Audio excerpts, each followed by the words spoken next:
Involved with it, but I do respect the fact that it's going to do big numbers. It's just not boxing, and I don't think we should promote it as newly leaked footage from Gervonta Tank Davis's training camp has sent shockwaves across the internet. The clips reveal an intense and explosive Davis, trading brutal punches with sparring partners who appear to be almost heavyweight in size. This raw, unfiltered look into his preparations for the blockbuster fight against Jake Paul shows a focused and relentless Tank, clearly training for an all-out war in the ring.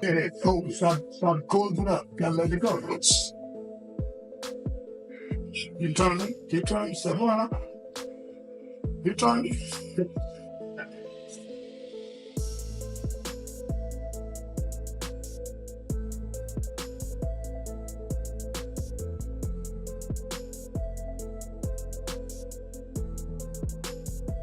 Davis faces opponents towering over him, yet stands his ground with unwavering resolve.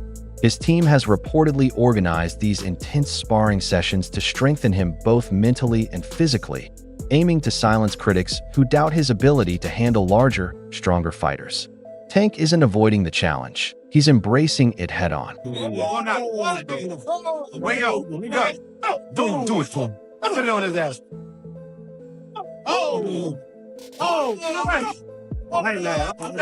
Recently, Tank has been deliberately sparring with heavyweights, fighters known for their raw power and size. It's a bold and risky move, but that's exactly his purpose. He's pushing his limits, sharpening his timing, resilience, and punching power against opponents who outweigh him by dozens of pounds. This is a fighter who refuses to be confined by divisions, proving he's elite regardless of weight.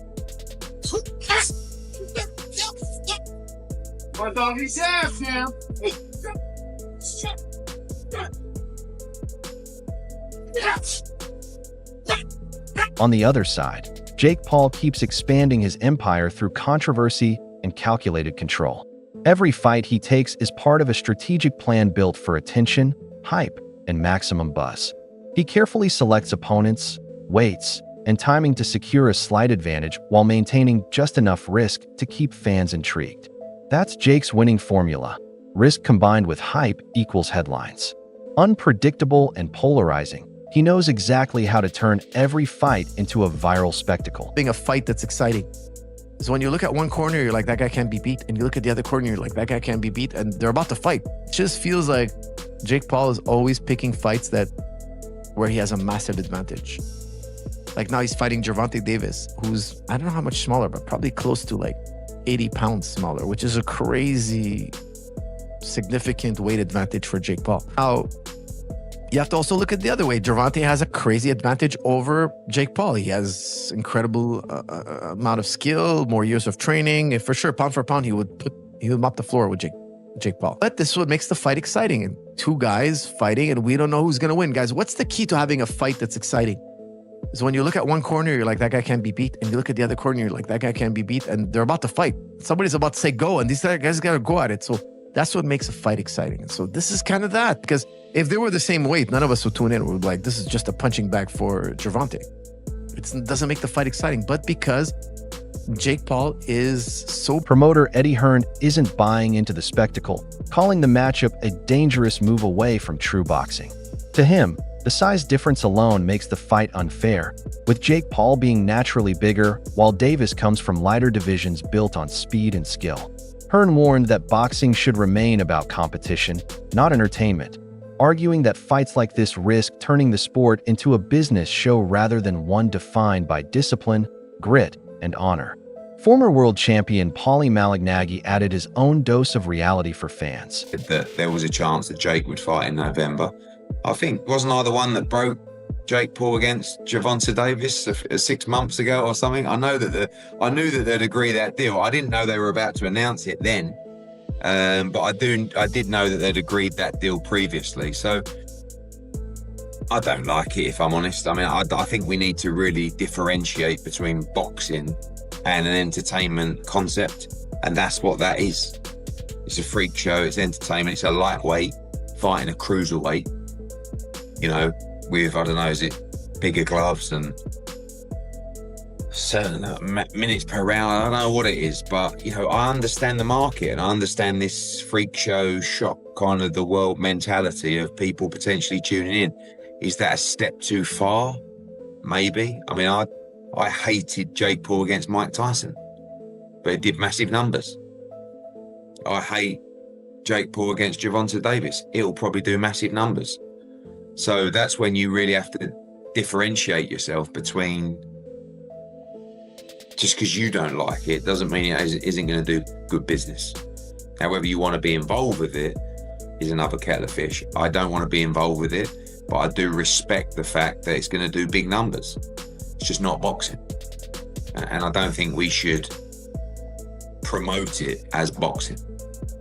In the meantime, then, Eddie, where does that leave you with Anthony Joshua? Are you exploring other options for the end of this year, or are you still looking at that fight for the beginning? Yeah, no, we're not interested in the Jake Paul fight right now. After that, I mean, like, you know, we're not going to wait around till November. Is it November or December, whenever it is, and see how he gets on. I mean, if he gets chinned by Gervonta Davis. This isn't boxing, it's entertainment, he reminded everyone, emphasizing that there will be no titles, no rankings, and no real consequences, just spectacle.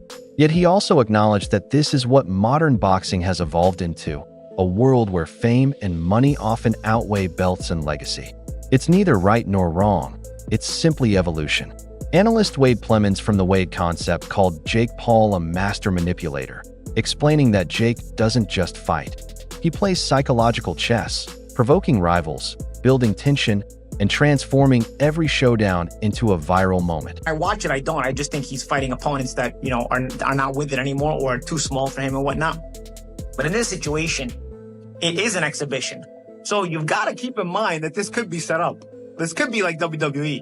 This one could be set up. I don't know. I'm not saying it is, but this is not a sanctioned fight, champ. This is an exhibition. And an exhibition means you cannot bet on it. You cannot bet on the result. If you remember, this is why they changed the Mike Tyson fight from an exhibition to a real fight, because they realized, you know, an exhibition, you could stage it and they couldn't take bets on it. So this is an exhibition. There is no betting on it. So that means, I'm not saying people are going crazy with the opinions, who's going to win, who's going to lose. You don't know what size gloves they're going to wear. You don't even know if they're going to stage the whole thing, because this is something that as an exhibition, it's not illegal to stage it. So I think this could be all kinds of crazy, wacky stuff. This is a bit of a circus, in my opinion. Who would you think should win that fight? Would you think that Davis should be able to get in there, even though the size did 100 pounds? Do you think he should be able to do it?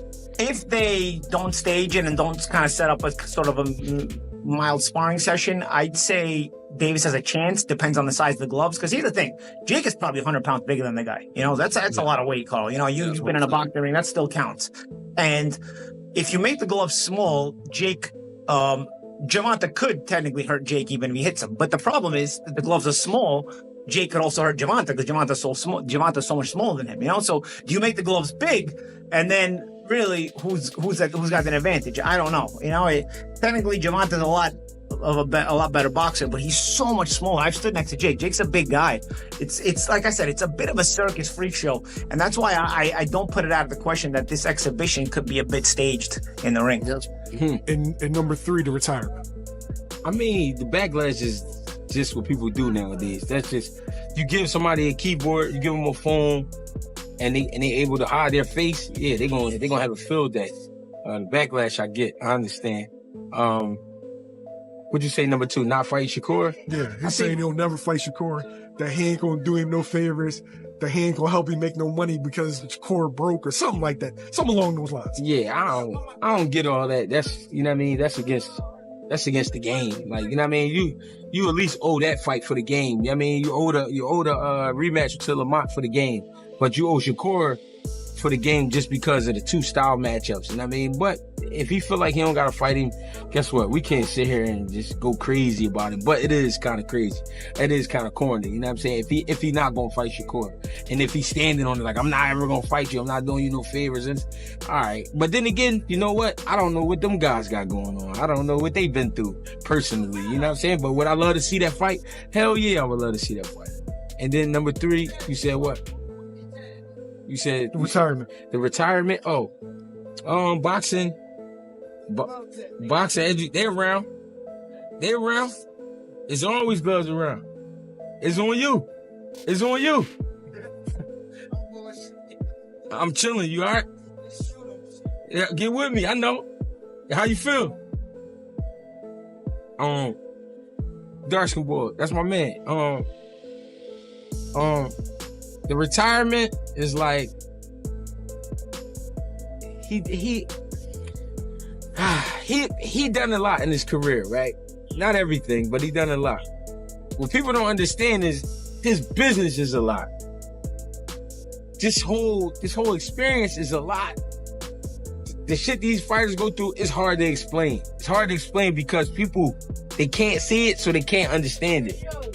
But it's stressful to the fighters because they coming from just getting ready to fight in the amateurs, being prepared, going out there, win, get it done, celebrate. All right, we back to the next camp.